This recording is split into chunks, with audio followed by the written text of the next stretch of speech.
All right, everyone. Thanks so much for coming back for another episode of Loosehead Pod. It's so wonderful to have you all here. And it's so great to have a new face. Guys, I can't stress this enough. This show is come one, come all. This is all of you punters. I want to meet you. I want to talk to you. I want to talk rugby with you, particularly after a game like we had over the weekend. And I'm so happy to welcome Lachie. Lachie, mate, how are you?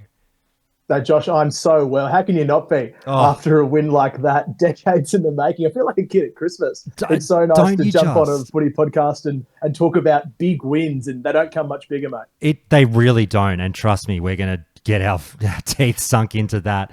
Mates, look, we're going to have another guest join us very soon as well, and I've no doubt that ecstasy that you're describing is something that has just been, driving everyone over the last 48 hours through the Australian rugby community. Maybe I'll get you started. Well, first and foremost, I should say, to be fair, not a complete random punter, not, some bloke just hanging around down at the club rugby scene. You are a rugby journo, aren't you? Yes, by trade, by hook and crook, I'm still involved in the game. I'm very lucky to be writing for rugby.com.au at the moment, amongst a few other things, and make a few memes on the side. So it's always nice to be able to have some better material to work with, mate. Very good. So everyone keep an eye out for Lockie's work there. But, mate, I'll get you started on something you teased there in terms of the gravity of the win. And I was sitting down, floating, amongst having to change pants 10 times and just being the happiest man in the world after the game.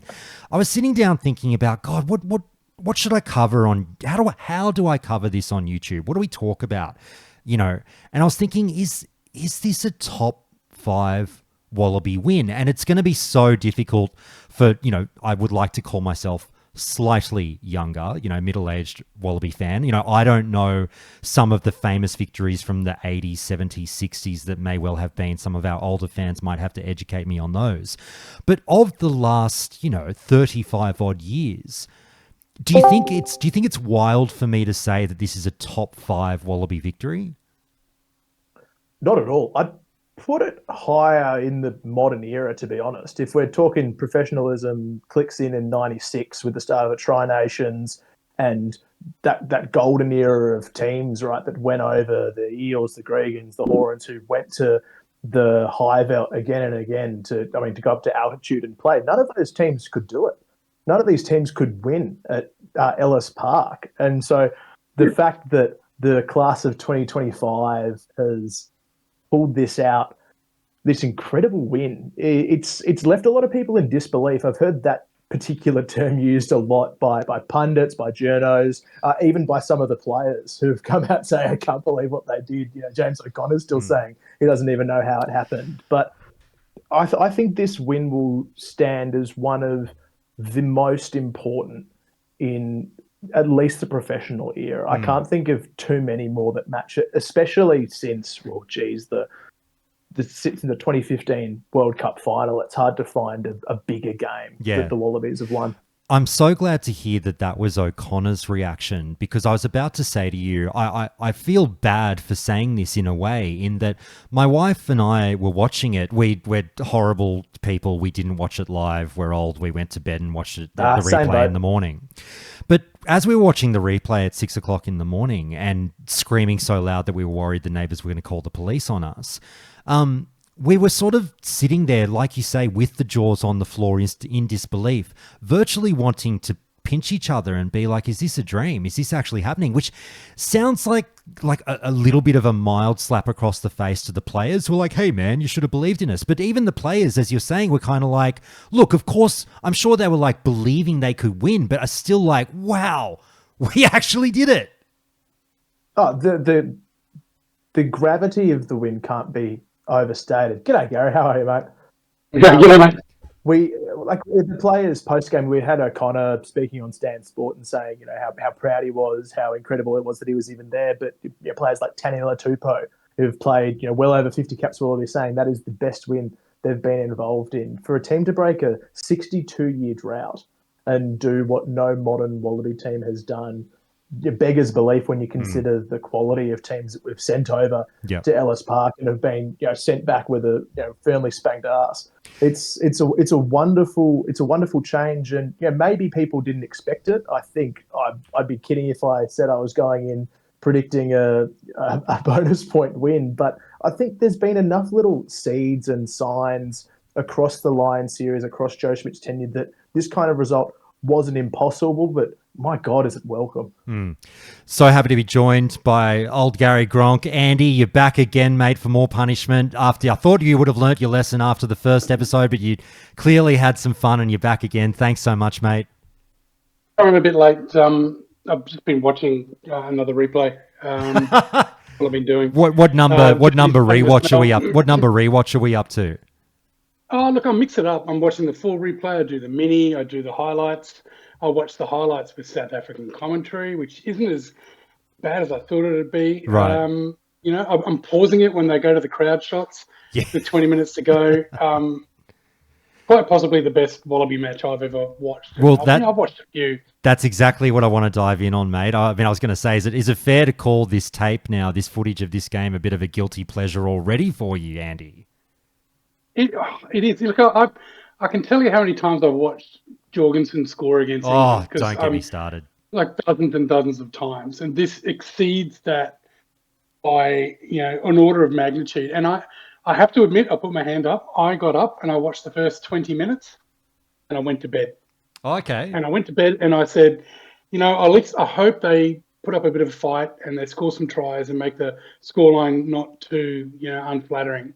And then I got up at 6 and I picked my phone up and they went, no, I saw a message from a friend of mine just saying, what? With a question mark. And I thought, okay, something's going on. It might be a ref's decision. I sat down with a coffee and my dogs before anyone woke up and watched the match. And the last 20 minutes, I wasn't sitting down. I was just standing.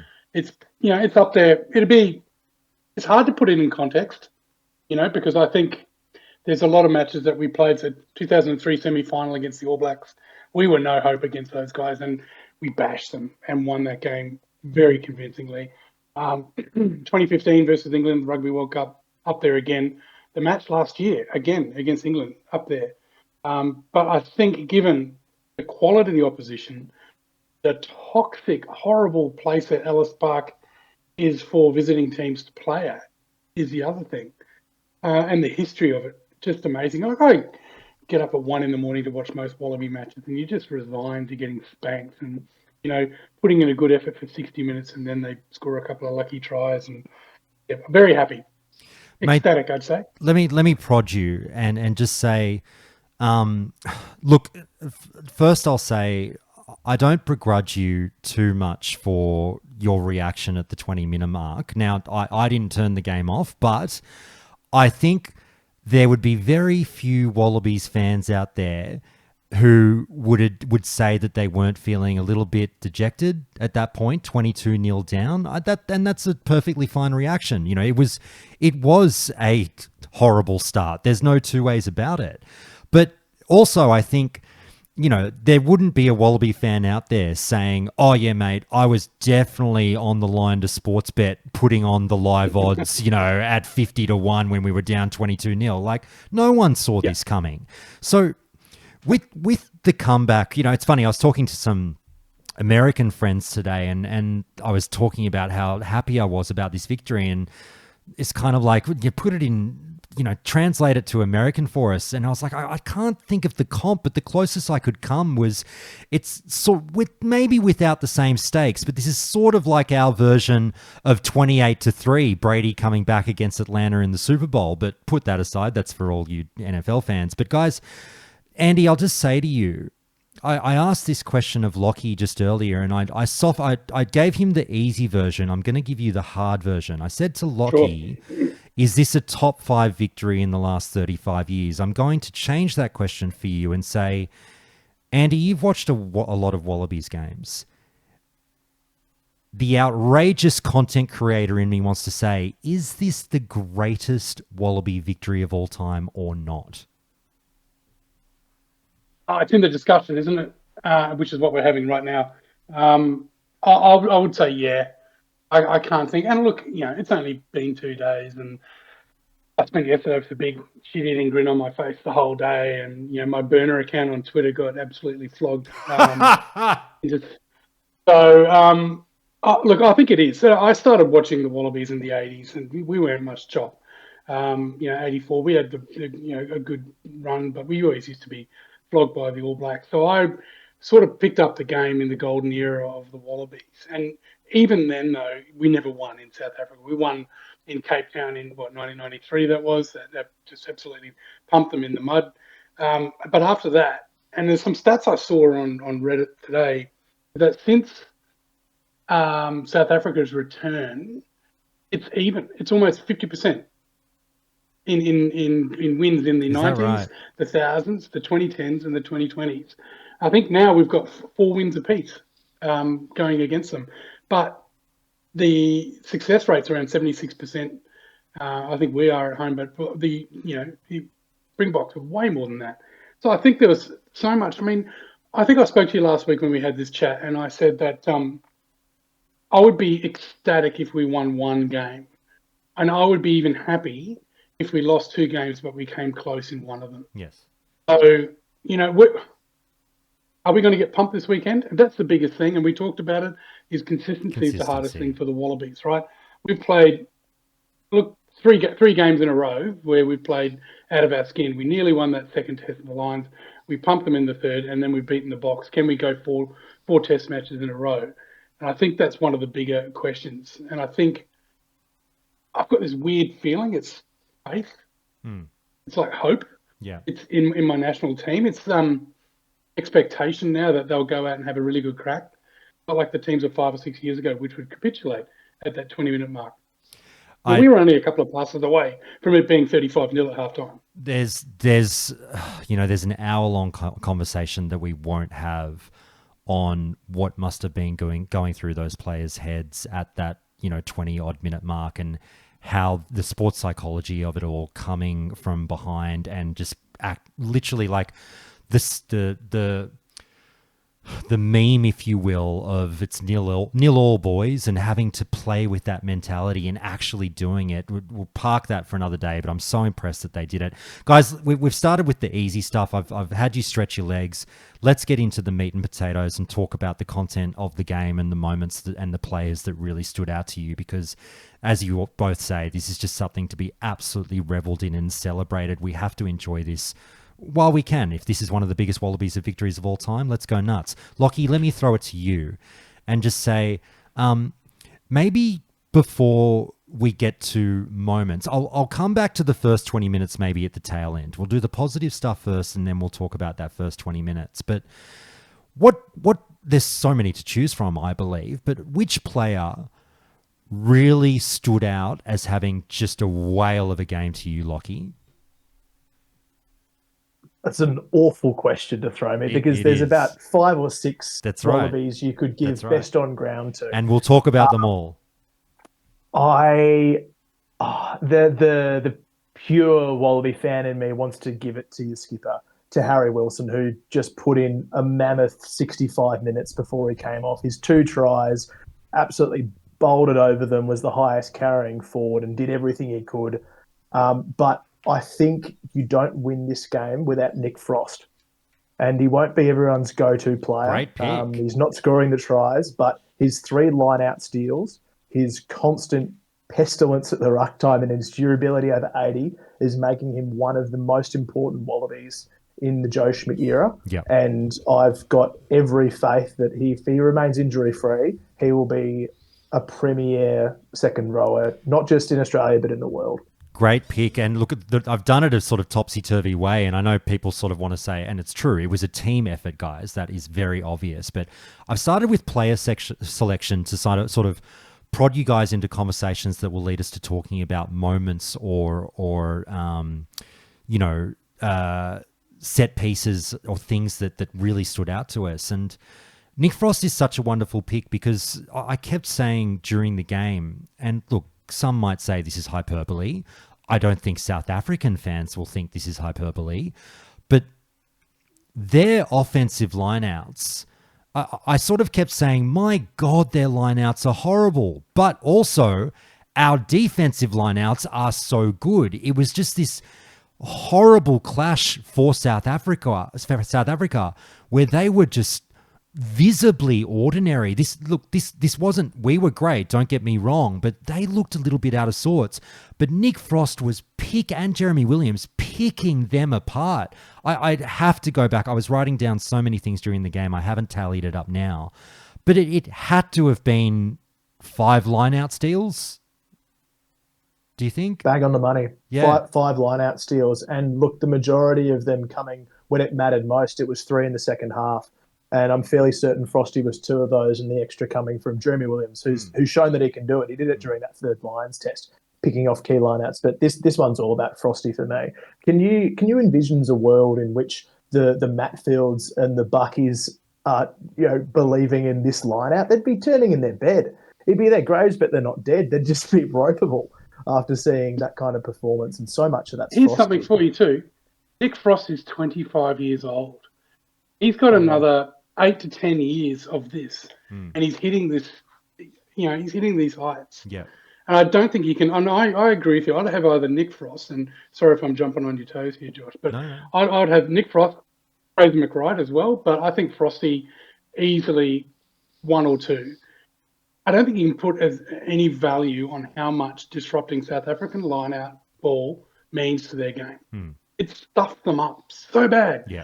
And, if there's any South African fans listening, sorry, but I think this Springbok team and Springbok teams of old aren't intelligent rugby teams. They have a plan A, and if plan A doesn't work, they try plan A again. If that doesn't work, they reach into their basket and they go to plan A, because plan A usually works. Right? So when you disrupt their first phase ball, they throw it around, they get, I don't know. They got blown off the park. Let me throw this out, this chum in the water for you two, because I'll piggyback off of what you're saying there, Andy.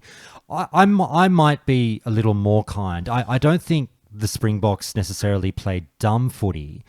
But here's what I saw on Saturday. There's so much talk about Rassie Erasmus and the 4D chess and all that stuff. He's on the another level, blah, blah, blah. I think they are a team that is...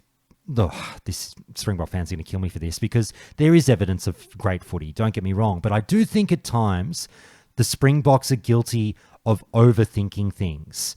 I truly do. And there were a couple of moments in this game, the faux line out that we'll get to eventually being one of them in the middle of the field. There are really obvious moments where this is a Springbok team like overthinking the moment and not just doing the simple things right, trying to innovate live in-game in crucial moments when that's not the time for it. And I think, I've heard that South African fans were even scratching their heads over that bizarre tactic.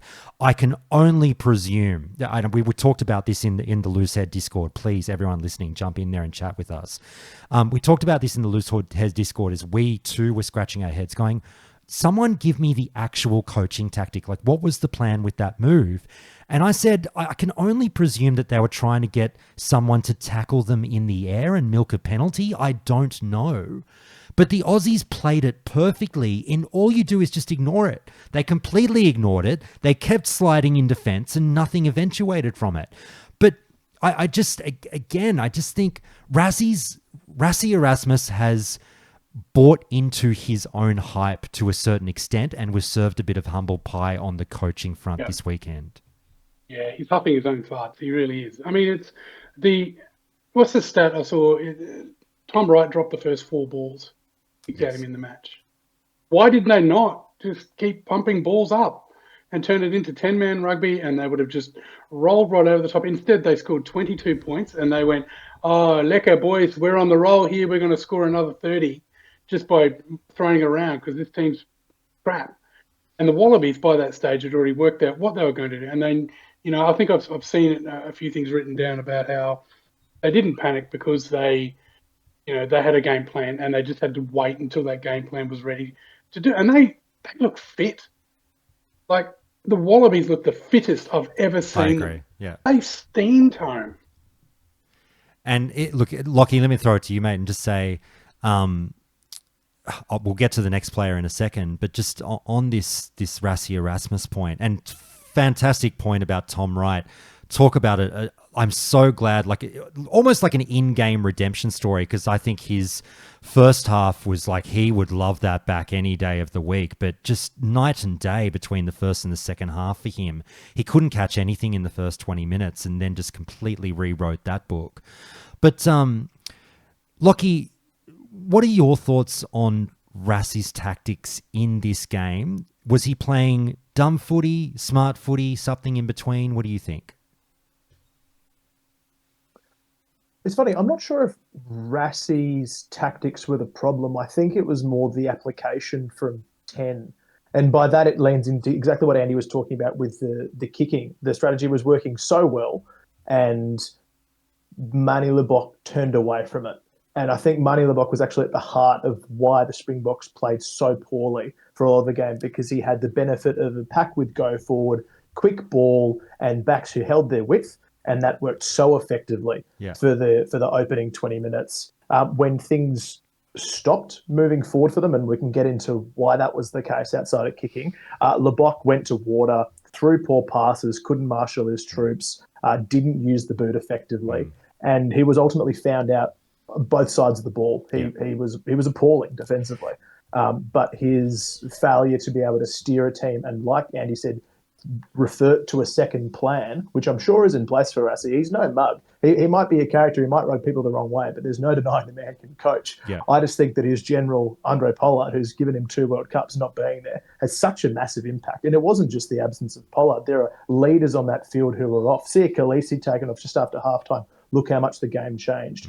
Their primary on-baller, Marco van Staten, when he was away in the first half, the tide began to turn. And then when he went off, McWright went bananas. Yeah. And they lost so much of their ruck pressure and were pinged ruthlessly by Ben O'Keefe at times. So I think those have a bit more to do with it just than tactics. But that's a hell of a redemption story for Tom Wright. Yeah. Locks and diamonds in the extreme. Oh, I won't be shedding any tears for the South African fans if they, not that they are, but if they were to cry poor about the injuries. Like, you want to talk injuries? Come talk to Australian rugby fans right now. Like, don't get me started. Andy, sorry, you were going to say? How much do you reckon Ben O'Keefe's speed of the ruck gassed the South Africans? He was a different man. Ben O'Keefe was a different man. And this is not like, this is not an Australian fan going like, oh, geez, thanks, ref. You really helped us out on that one. No, he didn't like have show any form of like particularly bad calls towards us. Well, actually one call that we'll talk about in a little bit. But Ben O'Keefe is being really celebrated, but I think worldwide by rugby fans, for having a brilliant game. And this is a man who I think deserved it. I mean, we're talking about redemption arcs here. Deservedly been given a lot of grief from world rugby fans about the way in which he manages a game and just his calls in general. Like, even with the benefit of replay at times, like, my wife can't stand Ben O'Keefe, and we've had many a conversation about him in this household. And, we do the eye roll of, who's the ref? Oh, no, it's Ben O'Keefe. But, I mean, credit where credit is due. And again, not just because we won the game. I'd be saying this if we lost by 15. He had a fantastic game, save for one call that we'll get to. Now, Andy, you were going to say. I think there might be a bit of a different vibe this weekend with James Dolman with the whistle. Although the Wallabies all know how he refs, and he lets everything go at the ruck, similarly to Ben O'Keefe, who likes a fast game. And I think I've got a feeling that if the Wallabies sneak one here this weekend, James Dolman's going to cop it. I just have a feeling in my bones that there are a few calls on social media from South Africans going, oh, they allow forward passes in Super Rugby, and even someone saying the ref was using the players' first names and that's not on. And, he was doing South African names. So I think that's great that a ref uses first names. What I picked up watching one of the many replays in the last 24 hours is Ben O'Keefe constantly chatting and talking to players, telling him his decisions during play. No, I've looked at that. That's fine. He's back. Just making these calls at the players. And sometimes I don't hear a lot of refs talking like that. So I think I think the speed of the breakdown is something, and the fact that there wasn't a stoppage for water and someone cramping going on and on, that they let go on in the URC and in the Northern Hemisphere. We saw it when, the Lions tour, that there were constant breaks, and it upsets the flow because Super Rugby is played at a frenetic pace. It's fast-paced rugby, and I think this weekend we're going to see it again. And if that happens, we're in with this with a big chance. Yeah, I'll just say, if God, not to have too much of a stab, but if you're a fan who has like seriously deep-seated issues with referees using a player's first name during gameplay, you're too far gone. That is some incredibly archaic thinking, in my opinion, and I won't get too harsh, but I would have more to say privately. But anyway, Lachie, mate, look, I just want to bring it back again to a player that we've mentioned and using players to sort of present these platforms for the moments in game that really stood out. But we've said his name, and I think it's notable that the second name I'm going to bring up, notable that the first name was Nick Frost. I'm bringing up Fraser McWright, and like these tries that we scored were so phenomenal, and it'd be so easy to sit here and talk about the dazzling backs and we will get there, how good we are in broken play. Oh my God, the offensive onslaught that we brought from defense onto the South Africans. But Fraser McWright, again, doing the dirty work, and Nick Frost doing the dirty work that doesn't usually go as noticed by casual fans, but more seasoned fans will be like, that's the guy, that's the superstar winning us this game right now. On last week's pod, Lachie, look, there's a few things that have been said on the podcast already in its short lifespan that I'm very, very happy has been said and semi-prophetic in nature, or at least raising, issues that have come to be. I said something that could be deemed semi-controversial, Lachie. Now, I don't, if people are hearing back the last podcast, again, I would reiterate, don't get me wrong, guys. If you listen to what I'm saying, I'm not saying Fraser McWright's playing bad footy. I don't think he's a bad football player. I love Fraser McWright, but what I did say was Fraser McWright needs to start absolutely balling out, because the guys behind him on the depth chart are really closing that gap. And our Lucies are looking red hot across the board now. So we called on, Fraser McWright and Harry Wilson to go bananas to keep the Wolves at bay, as we said. And my God, did Fraser McWright do that, didn't he, Lachie? I think the story of Fraser McWright this season has been one of the hunted. It's rare because there was so much pressure from Carlo Tizzano coming all through Super Rugby in particular, but Luke Reimer was also a debutant through 2024 against the Saffers. There are rising calls for Charlie Gamble out of the Waratahs. There are plenty of good young sevens around. Rory Scott, another out of the Brumbies, hype around Joe Bryle at the Reds. Fraser McWright is a wanted species at the moment, and that was his best performance as a pure seven that I've seen in a long time. He's an excellent link player, very established at Super Rugby, but to make 20-plus tackles, to make 2 crucial steals, to be in the right place at the right time, that is the job of your seven. And seven depth has been the constant enigma for Australian rugby, not just through our lifetimes, but through the professional era, through back into the 90s, into the 80s. It seems like we've always got a log jam of wing forwards who are excellent. I mean, Andy, you can recall better than I the lineups, not just the Smith versus War, but going back to David Wilson, further back to Poitevin. We have streets and streets of incredible fetchers. The way Fraser McWright played on Saturday night makes me believe he could be that next long-term option. It was a true fetchers performance. Yeah.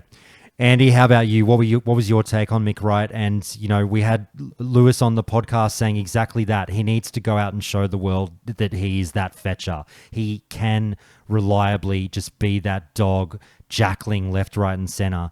And it was just jackal opportunity after jackal opportunity that he was pouncing on so quickly with results that, again, a small amount, I'm not trying to take away from Fraser McWright, he was unbelievable.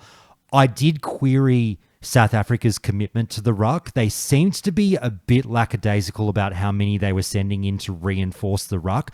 As Mick Wright is tearing them apart, they still seemed non-committal and happy just to, the whole thing was, no, we need the help out wide. Don't go too nuts at the ruck. And Fraser McReight kept saying, thank you. I'll just keep taking what you give me. What was your take on him, Andy? I reckon it's a Joe Schmidt special. I think he would have had a quiet word to Fraser and said, we're going to target their breakdown. Because if we disrupt their ball, we disrupt everything, and they'll go into their shells, and they'll try and bash it up one out. And if there's anything the Wallabies love, it's just one out bashing. It doesn't do anything. They just soak that up. I think he played very differently than he did in the Lions matches. I think he was a bit looser, and I think that's a particular tactic from Joe Schmidt. And he's got Harry Wilson in a wider channel, and that's why Harry scored both of those tries, is because he's in that spot, right? Yeah. On that, Andy, if I could just jump in and just say, on that point you just made, so I don't feel like a complete arsehole, isn't it fair to say that this Fraser McReight we got on Saturday wasn't necessarily the Fraser McReight we got during the Lions series? 100%. Completely different game plan. It was a very McCaw-ish performance from Fraser McReight. He did all the nasty work, had his head in the dark spaces, got the turnovers, didn't do anything flashy. He's a link man when he plays for the Reds. He and Harry and Tate have that little, ESP knowledge, and they know where they're running. They still do that, but in this game plan, Joe's told him, I want you to absolutely target every single ruck. And it wasn't just him, it was everyone else, but he's at the forefront. And it's something that we spoke about a couple of weeks ago was, Fraser looked like he was either nullified in the Lions series because they sent traffic directly at him. And so he was forced to make a tackle. He couldn't get up to make the steal. By that time, the ruck's over. In this way here, he sort of had Nick Frost doing nasty, dirty work, making those first hits. James Flipper, just another astounding match from the old dog.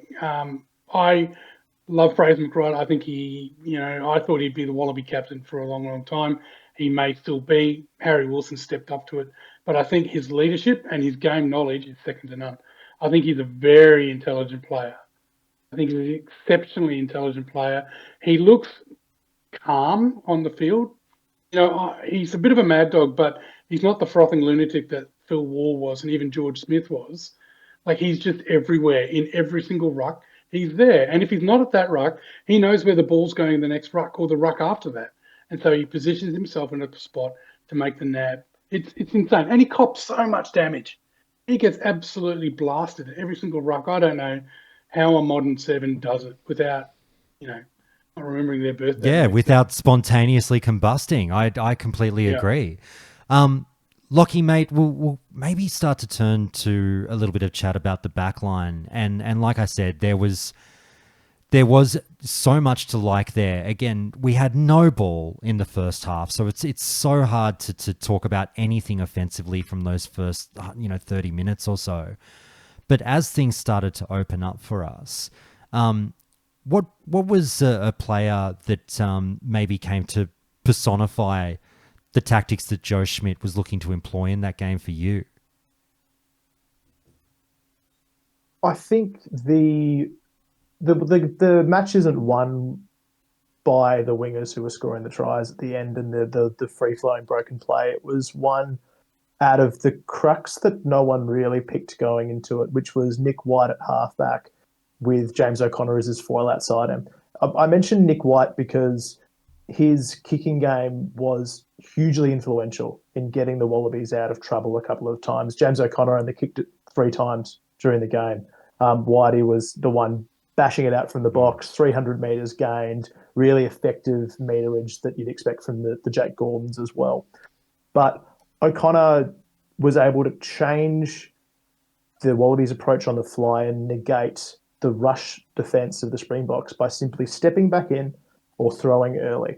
And it took so much sting out of the defence, tired them because the Box had to backpedal, and it created the opportunities for players like Max Jorgensen down the wing, for Tom Wright to straighten the line, for Tate McDermott, who had another wonderful utility game, coming onto the wing. I don't know how he does it. He's a freak, that kid.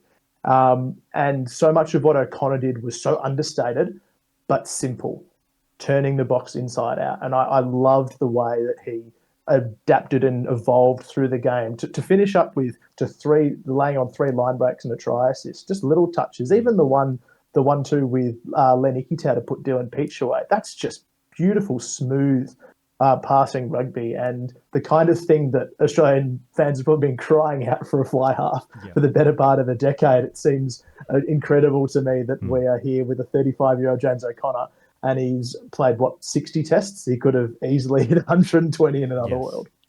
I think ding, ding, ding, that is the correct answer. I think O'Connor was absolutely the make or break point for the Wallabies here. And, you know, we talked last week about how Joe Schmidt arrived at O'Connor by virtue of circumstance. He's a victim of circumstance. You know what I mean? This is such an injury-rattled team.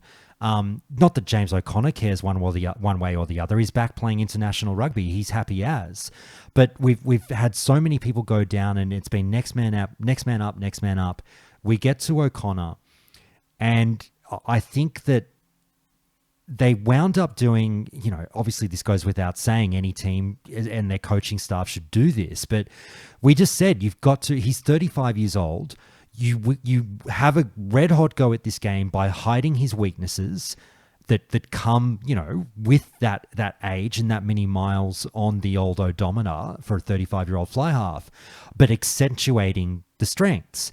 And the strengths obviously is still that passing game. I did this massive video tearing apart James O'Connor's 2025 and all the game tape, which has tragically been taken down off YouTube. But the old copyright strike got me, but that's all right. I found out that he, you know, I said he's still got it, whether it's a long pass or a short pass. He is an artist now in this field, and Joe Schmidt let him do his thing, while also being smart enough. I'm so glad you brought up the Nick White thing, because I mentioned on the analysis that, look, very, very happy for James O'Connor to be playing 10 this weekend in the position that we're in. What a great seasoned person to be able to call on. His kicking game in 2025 hadn't been bad, but had been a little bit inconsistent. And I do wonder if Joe Schmidt had seen that and gone, that's okay. Look, it's not like he can't kick, but for, you know, these really consistent punts down the field to a particular spot, when we're just going for territory, we'll let Nick White do that. And it did work out. And I don't think James O'Connor would take that as a slight. It was brilliant, in my opinion. Andy, what do you think on that point? I'm the first person to admit, in the last 6 weeks, I've eaten a lot of humble pie. Players that I haven't rated. Like, I wasn't on board the Will Skelton train. I'm all aboard. Nick White was a has-been who I still remember a few matches, and he came through with the goods. And I'm a huge James O'Connor fan. He's the prodigal son that could have been. And that's not to diminish his career, because he's had a remarkable career. He's played all around the world. I think not only is it, you know, his ability to change a game and his decision making, it's his leadership on the field, his calming ability. The guy never looks flustered. He's Mr. Cool. Do we win that match with Tom Liner or Noah Lolosio at 10? I don't know.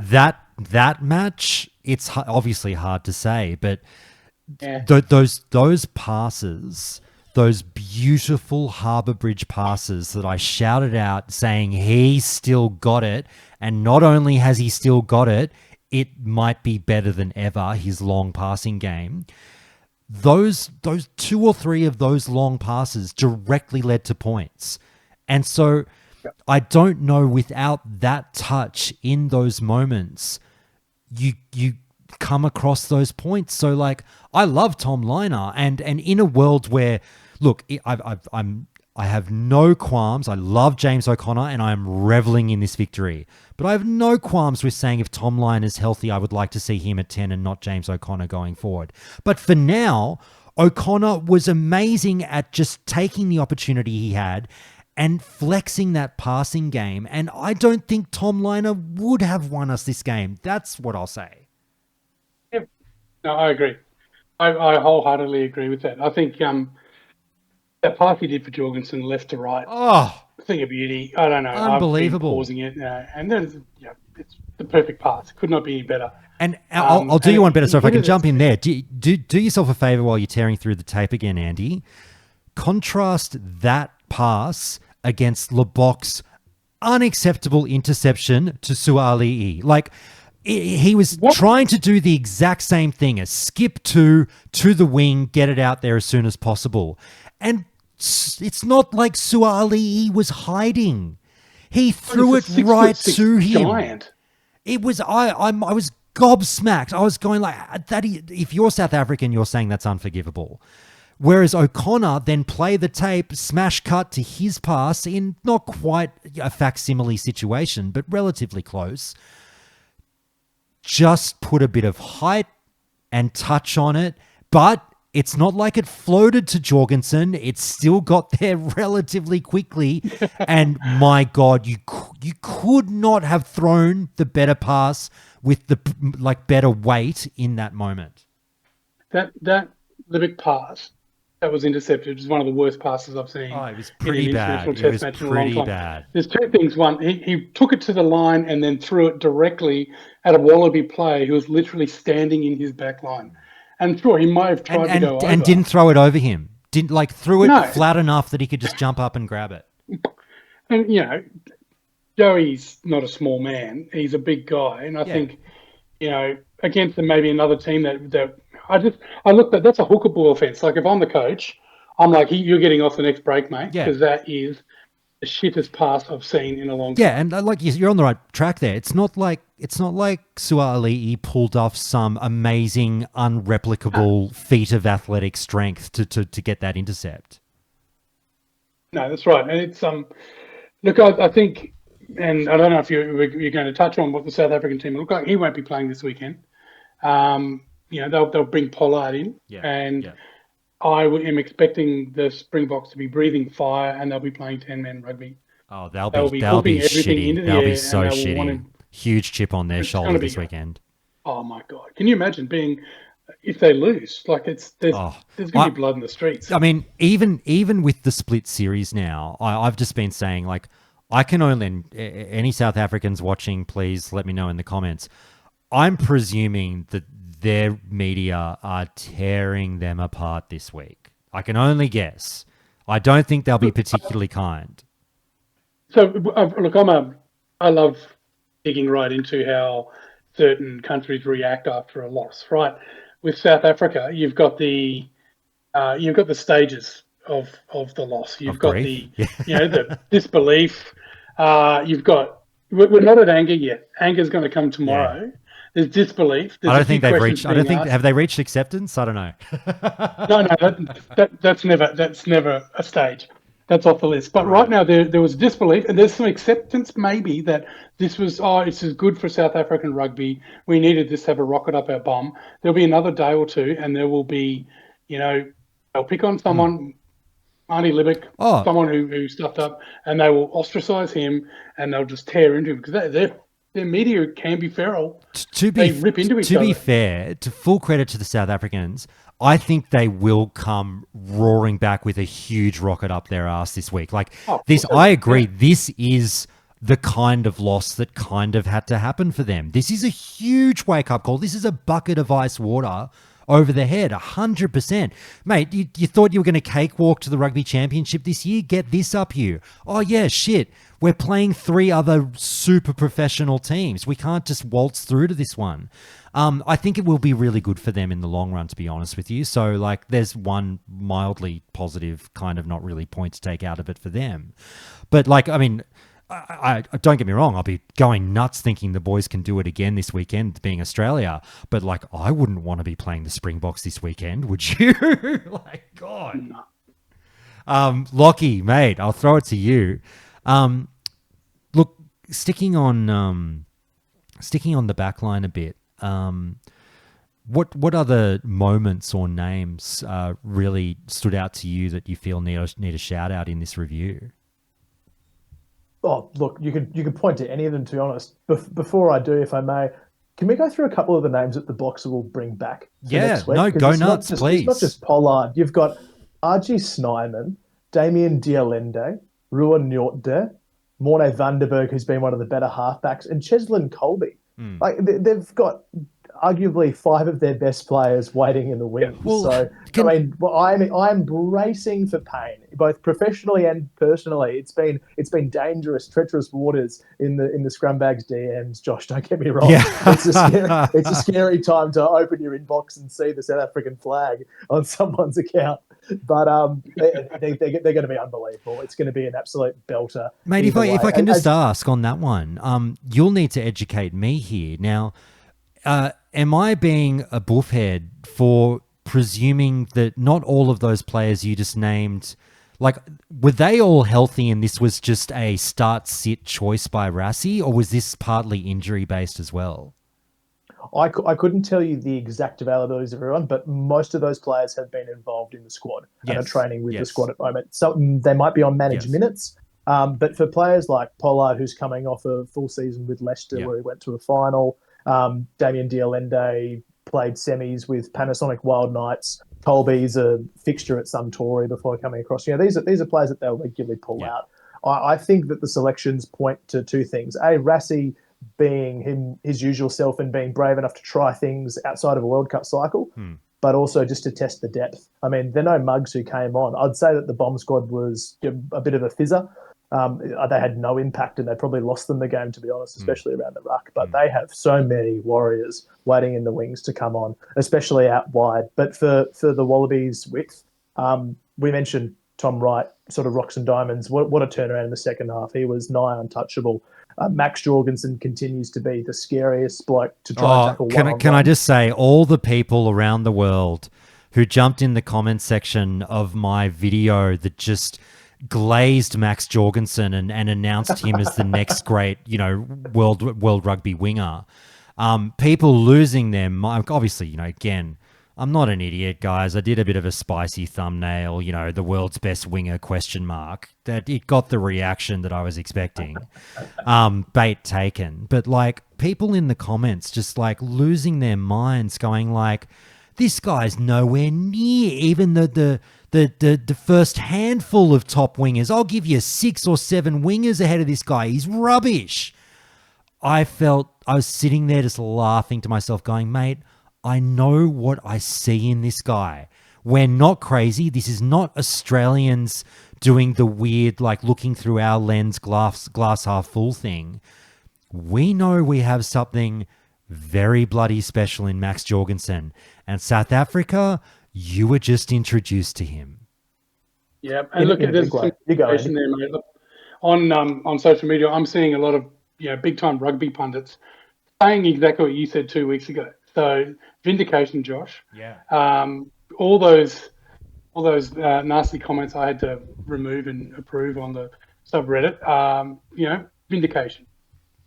Mate, here's a tough one for you. Back to what you were saying there, Lachie, and please, either of you guys jump in on this one. This is maybe a mildly spicy question, just back to Rassie Erasmus.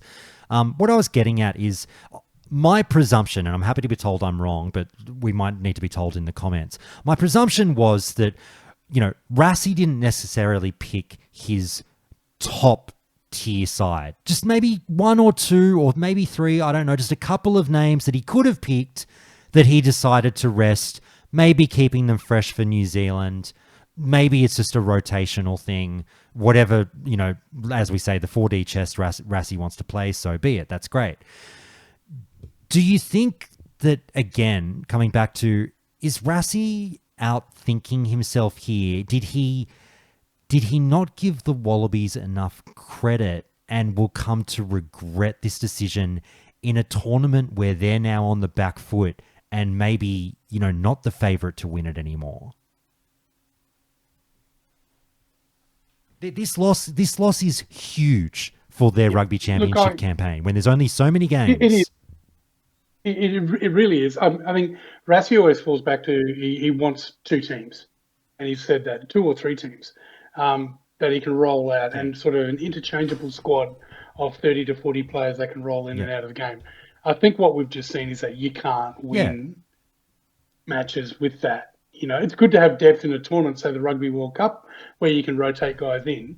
I think the Box was significantly underdone, and they have. They've played 7 tests since losing to Argentina, and that run is Argentina, Scotland, England, Wales, Italy twice, and then Georgia. Yeah. That's, I don't know. I reckon if you're looking for combinations, that's probably a good thing to do. But surely you throw your best team. I don't know if it's arrogant, and I'm sure he probably would say it isn't, and that he'd have some sort of, surreptitious plan afoot. But I think it's a rude shock for him. It really is. Yeah. If they lose this weekend, then there's some big questions asked. Well, Lachie, this is what I'm getting at, and Andy's spot on there. To keep it going, I'm not trying to be too harsh here to Rassie Erasmus, but I'm just saying, like, I look, in modern sports, I think rugby is relatively slow to coaching innovation, and I think Rassie is doing a great job at dragging rugby coaching out of the Stone Ages. I think he's a fucking great coach, to be honest with you. But on the mild arrogance point, there is a time and a place for time management, rest, and rotation. Is the Rugby Championship that time? Like, this is not, in my opinion, a pauper's cup. This is your big, we do it every year. This is, in my opinion, big time footy. And I think the Australians just reminded South Africa that, it's not just you and New Zealand guys. Like, this is a really good tournament. I can't believe that he thought the Rugby Championship was the time to employ this. Let's just keep resting people. Like, just get your best team out there. It's 5 games. I think there's a fundamental difference in mentality between South African fans and the rest of the world in many areas. We won't get into some of the ones that we deem savoury or not. But when it comes to trophies, you can't go on social media without seeing a South African fan pop up 4 gold emojis and say, we're the best, it doesn't matter. Rassie operates in World Cups. The South Africans' Rugby Championship record, Tri-Nations record, is not particularly good. They have the record for the most wooden spoons. They will frequently get bundled out in games. Hark your eyes back, Andy, 49-0, I believe it was, in Suncorp. The All Blacks pasted them 57-0 rather at Eden Park shortly before the 2019 World Cup. I think it was 2017. And I think, from memory, 16 of the matchday 23 went on to win 2 World Cups apiece. So Rassie will be operating in the sense of, I would rather test our players now in an arena that is big, but it is not the World Cup. You've seen him laugh off media and journalists when they say, can you win the World Cup after you've lost to Ireland, after you've lost to New Zealand? That's how they operate. They operate in bills, and so far they have more bills than anyone else. I wouldn't be surprised if Rassie will continue to tweak and test through the Rugby Championship to make sure that he has the perfect team to win 3 consecutive bills when it comes to 2027. So I don't think it's a great plan insofar as keeping your captive audience in South Africa. They're going to have some angry fans. It's a tough pill to swallow, but I don't think you've got better depth anywhere in the world aside from maybe New Zealand. And if the Saffers go on, heaven forbid, to win another William Wilberforce trophy, this game won't matter at all. No, exactly. Yeah. It means nothing in the big, greater scheme of things for Rassie. As you say, though, like I wrestle with it a little bit. Like I said, not that South Africa plays poor footy for all the time outside of the World Cup, but yeah, to say to the fans who are paying, by all reports, pretty decent prices for some of these tickets to the games, to say like, oh, we don't, if it's not the World Cup, we don't really care so much. Can you guys kind of, eat shit for 3 years and then maybe we'll win 6 or 7 games when it counts? Fingers crossed. I don't know, it's just a bit of a weird one for me. But anyway, moving back to the Aussie backline, guys. Look, we've already shouted out Jorgensen, who again was just electric. We've talked about Tom Wright a little bit. I want to give some love to someone who obviously wasn't starting again, Tate McDermott. How many times do we have to do this, where every game we're just not shocked, but like gobsmacked at how much effort and input this guy has off the bench?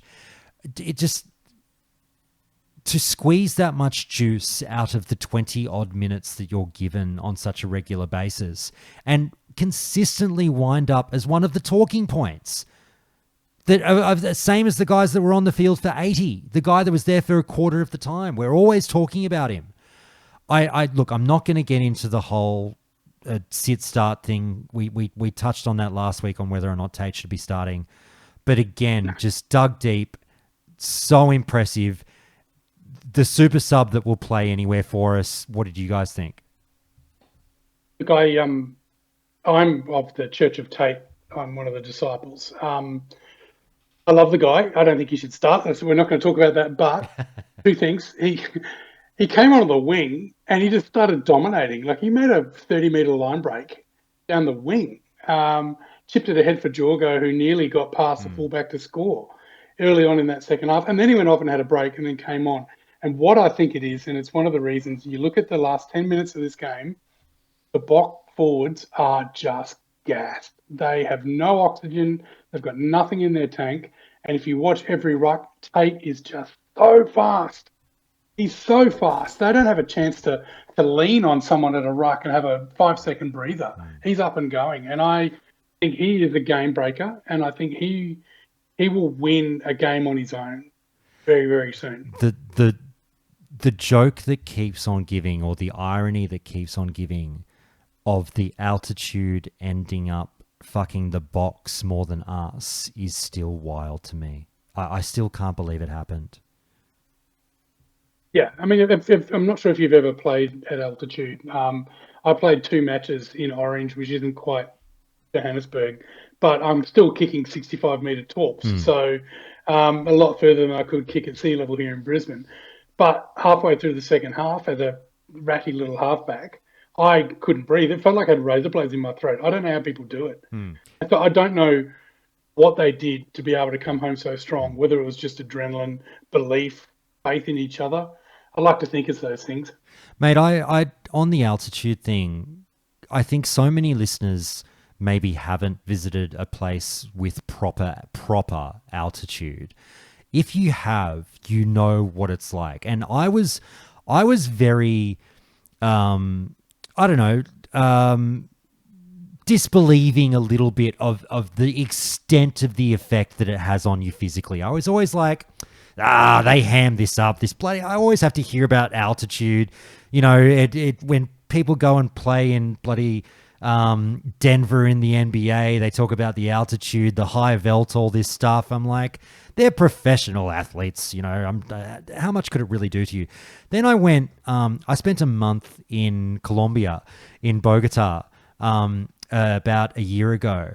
And, not the wild and crazy tour that some of you might think it was, but I had a great time.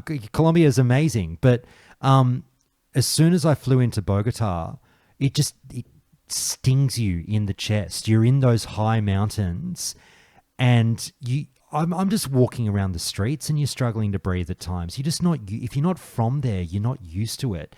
And it just hurts. Like, it hurts to do any form of mild exercise. So it is a real thing. And please guys, let me know in the comments any instances you've had with altitude. But I'm watching these box forwards lumber about and just struggle, while the Aussies did look. It's not like the Aussies looked great, but they didn't look anywhere near as bad as the South Africans, and I was just absolutely in shock.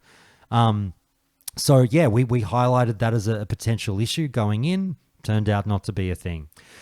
Lachie, mate, look, overall, we don't have to talk about everyone, but overall, is there anyone that we can't leave on the table before we move on from the game? We got you on mute there, mate.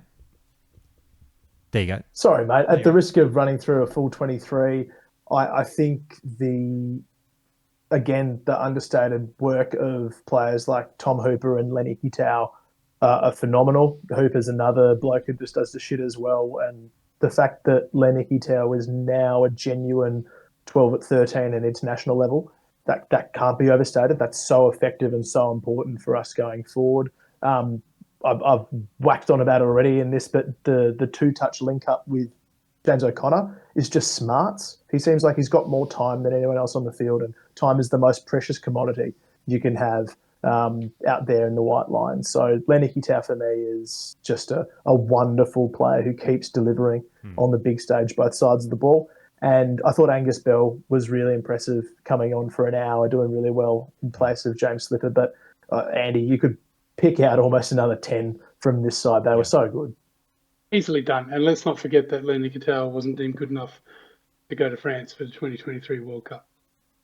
So still stick to my craw that some of the best players on that field on the weekend, Harry Wilson, Lenny Kitau and Tom Wright, were all not in that World Cup team. That was my heading. But that's okay. That's for another pod.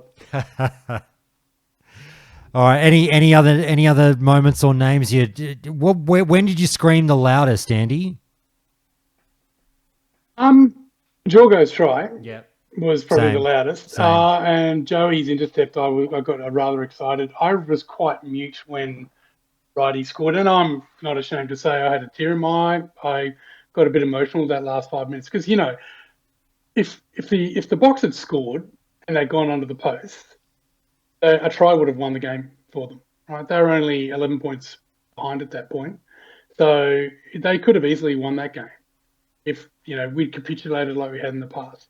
But for Righty to score that try, and I'm not sure if you've seen it, it just came out a couple of hours ago. The footage of Phil Maloney in the commentary box.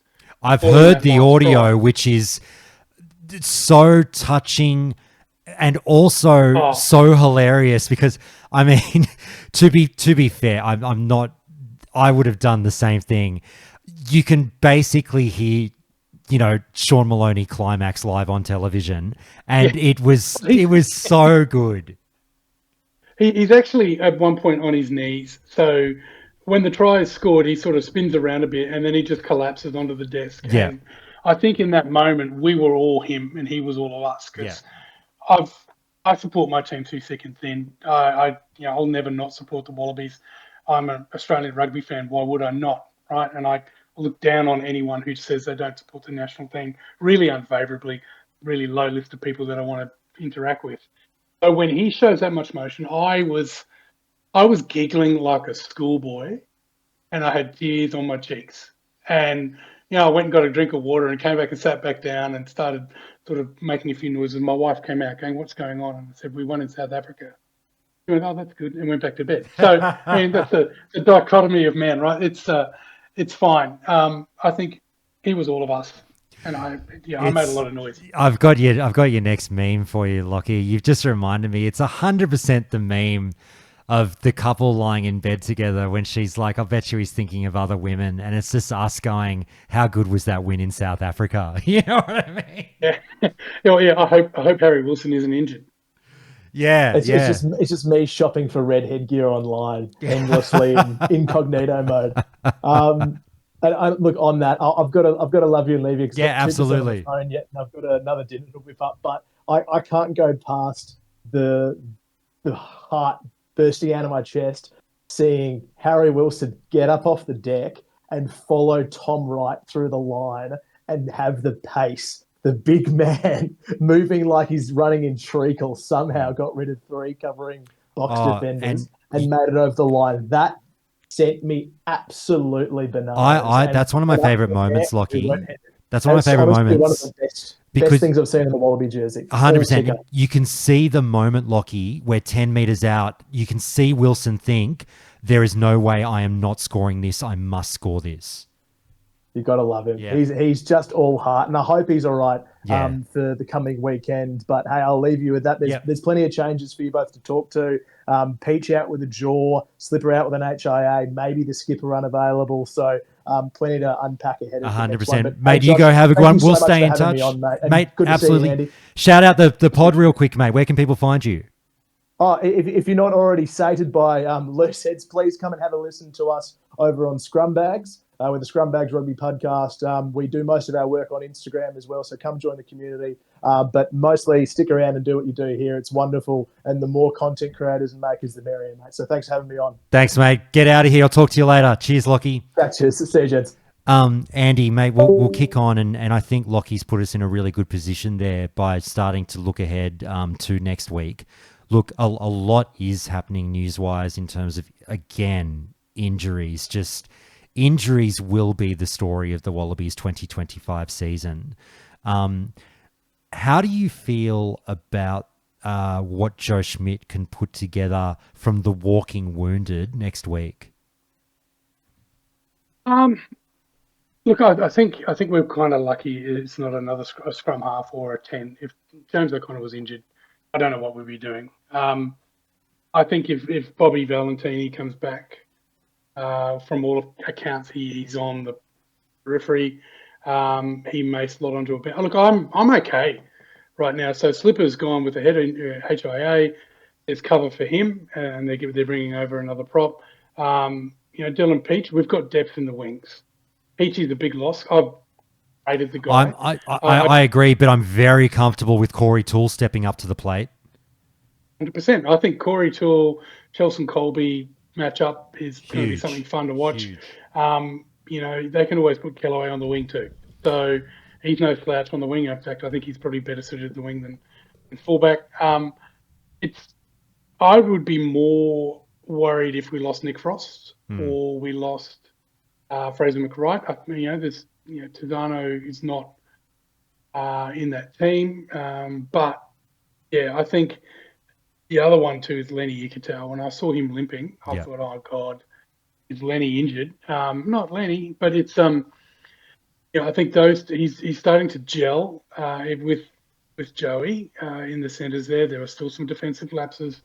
It wasn't a perfect Wallaby match by any means, obviously. They could have played so much better there. But I think I'm comfortable right now with injuries, and I hope we get through the next game without anything major.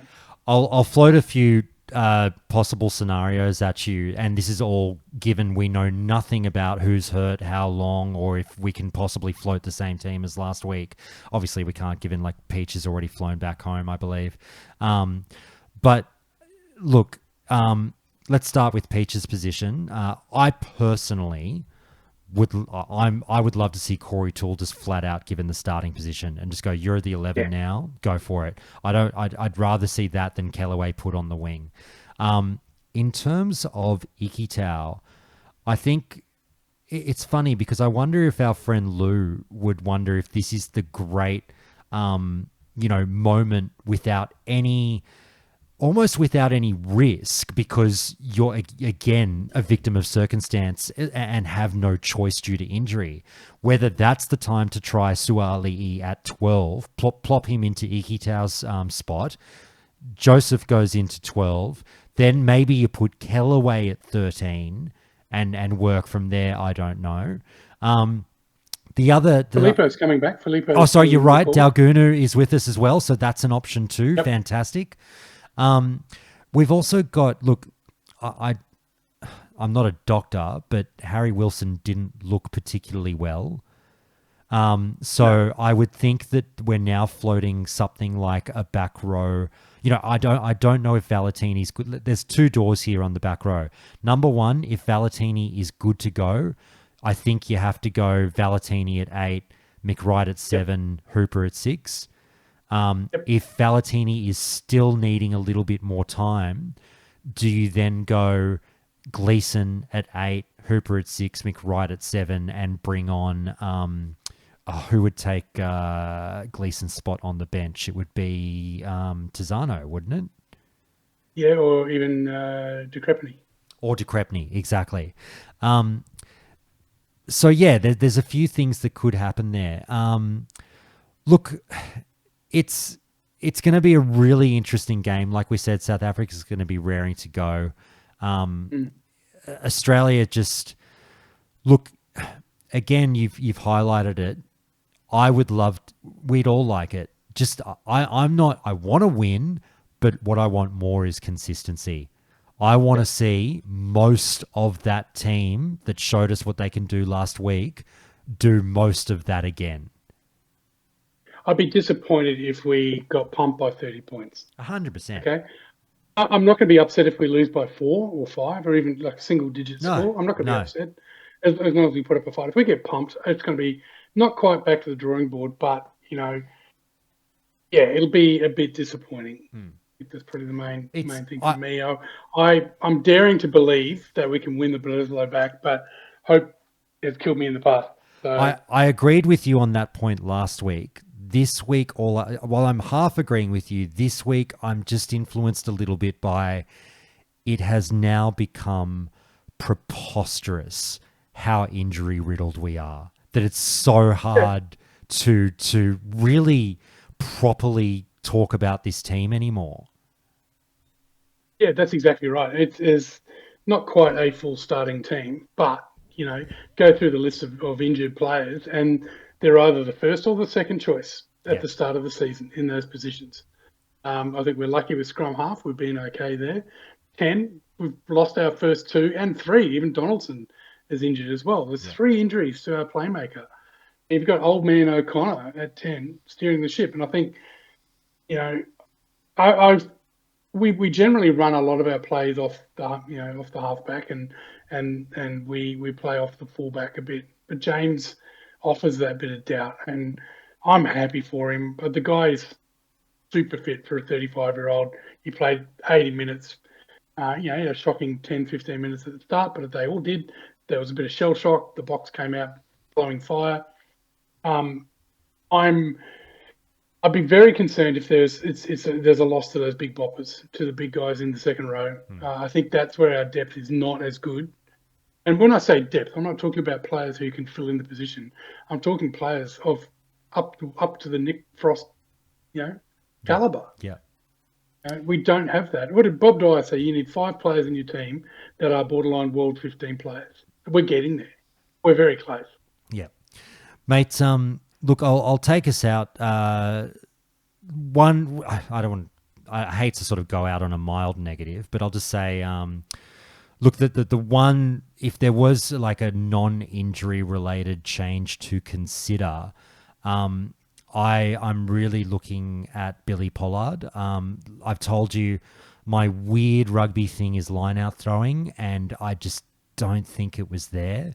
I think we might have to go with Faianga Amosa there.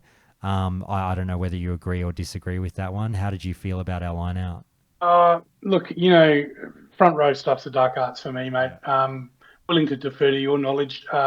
He looked okay around the park, but you lose a line-out throw, it's criminal. Oh, we lost a few. Yeah, we lost a few. So I wouldn't mind. I don't mind him starting as long as knowing that Brendan Banger Amosa is on the bench. But definitely the really, what happens if one of them gets injured in the next game? In this game, who have we got coming in? Is NASA coming back from injury? Yeah, is he available? Look, I mean, have him starting. Have him start. Yeah. Just spend 10 hours with him throwing lineouts this week, please. That's it, mate. That's it. I want 50 to 2 and 4 in your lineout. I want 50 each every day. That's all you need to do. 100%. You can't both teams' offensive lineouts looked pretty ordinary at times. Sure did. Mate, look, we'll leave it there because I'll probably do another chat a little bit later in the week when the team is announced for the next game and we can talk about what might be coming a little bit more. But just to go out with the elation, the pure joy of wins like this do not come around very often.